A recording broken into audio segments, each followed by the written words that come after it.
Hello everybody, welcome back to another video. As today we got another Oilers World Junior watch, as today was the quarterfinals, as we had two games that we were needing to watch, as Philip Broberg and Dylan Holloway were playing.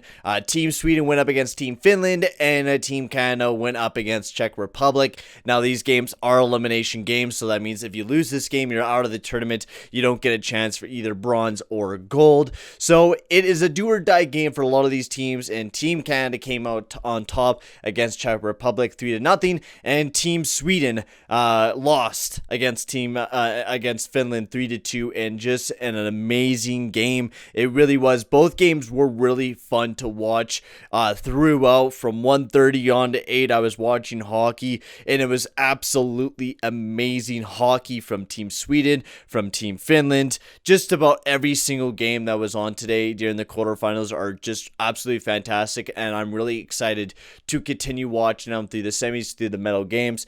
But Team Canada will be facing Team Russia to decide whether we go to gold or bronze, and also USA might be facing Team Finland if USA are able to beat Slovakia. So let's get into everything. But before we get into everything, I'd like to just say, if you are new to the channel, make sure to slap that subscribe button and that like button. That'll be very much appreciated. And not just that, go check out my Twitch channel. I'm going to be doing some play-by-play here on some games here soon. I don't know if it'll be ready for the medal game. I still have to set up some layout issues, but once we get to that, me and Perlo will be doing some. I'm really excited to do some play-by-play. It's going to be absolutely amazing. So let's get right into things, as we're going to be talking about the first game, Finland versus Sweden, which I loved this game. This game was super exciting. The first two goals were absolutely amazing. Lucas Raymond with a kind of a deception. He was going for the pass, but then he just fucking rifled it, and it went right in the back of the net, and it was just an absolute beautiful goal there by Lucas Raymond. It really was. And just the wrist shot, the release, everything about that kid was just amazing. And in Soderblom, another nice play there by Lucas Raymond, a beautiful pass over to Soderblom, and he just puts it in between his legs and sniped it up high. It was a fantastic goal and a great start for Team Sweden, but then just everything started falling apart for them. In the first period, they were doing pretty well for shots, 11-4. They were overwhelming Finland, but then Finland just started clawing back and started really wrecking havoc. In the second period, it was 12-6 for shots, and then the third was 15-7, where they scored the two goals from Lindell and Hiravainen. But Nikkanen got that first goal, and then the goal by Lindell, that was an absolute gorgeous shot by Anton Lindell. It really was. And this game was a dominant force by Team Finland, and we didn't see that from the other day when Team Finland got absolutely destroyed by Team Canada, but Team Canada was on another level. But Team Finland is a very good team, and Team Canada has had some really bad luck against Team Finland in the past, and Finland really played really well against Team Sweden. They really did. They matched that competitive level, and the biggest thing, Holtz and Raymond. Raymond was able to get going, but Holtz just was dead. He wasn't able to get going. He had 5 shots on the goal, and just wasn't able to produce anything. And when you don't have your big superstars producing on a team like Team Sweden, things are going to go downhill. Philip Broberg, on the other hand, he was injured. He really was taking it slow, and you could see that he wasn't forcing any plays. He wasn't driving the offense. He wasn't jumping up. You barely even really seen him out there. I wasn't once saying like, oh my God, there's Philip Broberg.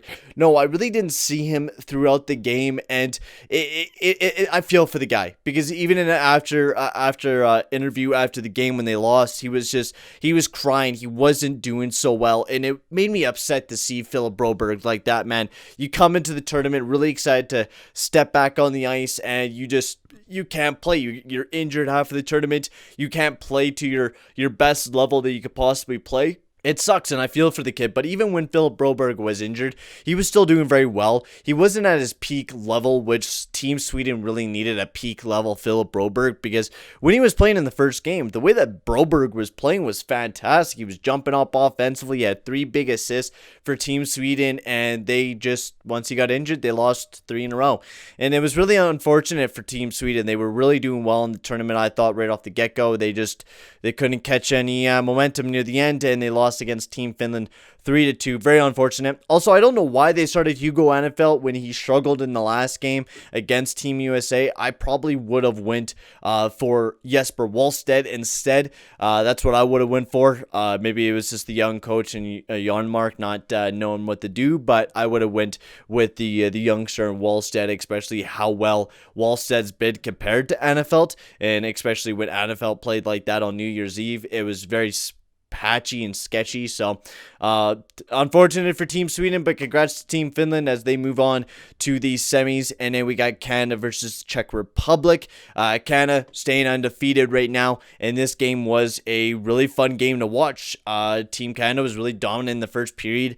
They were pushing the offense at the first half, and then Czech Republic really started pushing back, and I gotta give it to the Czechs. They did a really good job. It was a really defensive game between both teams, and that was the thing for Czech Republic, is that they're not a goal scoring team, right? You look at how they shut down, I think they beat the Americans, and the way that they beat the Americans was just pure shutdown hockey. I think it was actually Team Russia, wasn't it, that they got beat by?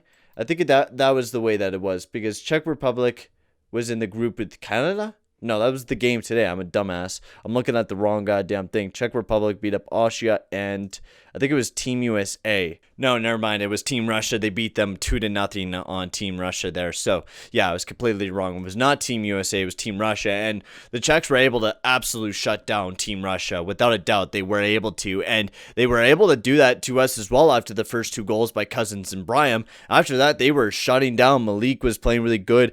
The one guy that was playing absolute stellar throughout the entire game was Levi.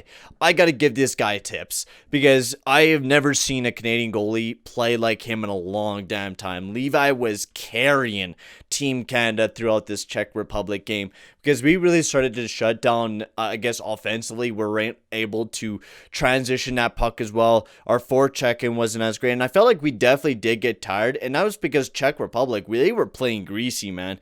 They were hella greasy. They were grinding, they were hitting, they were doing whatever they could to knock down Team Canada, and they did do a really good job, especially in the third period where they dominated in shots, 11-6. Team Canada was dominating right off the get-go, and they just kind of stopped, and Czech Republic was really pushing the tempo near the end there. Of course, then you had Connor McMichael getting his first with an empty netter there for himself, but it was a really good game. Dylan Holloway, once again, I just love the guy, and I was talking about it with my dad, and I was saying that Dylan Holloway, just imagine this, Dylan Holloway, kind of like the power forward. He's 6'1", he's already 200 pounds, he's a big boy, alongside McDavid, who, I mean, a lot of people are not comparing Holloway to like a Maroon, but Maroon was the same kind of player, right? Big, physical. He scored 27 goals alongside of Connor McDavid. Now, just imagine how much goals Dylan Holloway will probably be able to get. Not just that, points. Dylan Holloway will probably be a point machine if he's playing alongside of Connor McDavid, and that's why I'm really excited as an Oilers fan to have Dylan Holloway on the team. He's a fantastic looking player. He's a good looking kid. I absolutely love the way he plays, and I hope he continues that high octane hockey continuing through the tournament, especially in this next game in the semis, where we're gonna have to play our best hockey against, I think it's Team Russia. I could be wrong, but whoever we do face, it's going to be a high tempo game. It's going to be a lot of hits no matter who we face. It's going to be a rough and tough tournament, and I love the way that Dylan Holloway plays. He plays a big game. He hits. He does everything that you need in a player to do. He's your next generation like power forward. Like, he's your new generation power forward that you see nowadays, where they could skate, they could also hit, and they could do so much more for your team, and I absolutely love Dylan Holloway. So I'm going to end the video here, guys. Tell me, guys, what you guys thought about Dylan Holloway and Philip Broberg. That's pretty much it, guys. I cannot wait until the semis. Maybe we'll be doing a live about it. Who knows? We'll have to see. I'll keep you guys up to date on Twitter. That link will be down in the description below, and I'll end the video here, guys. Thank you guys very much for watching, and I'll see you guys in the next video. Adios, amigos.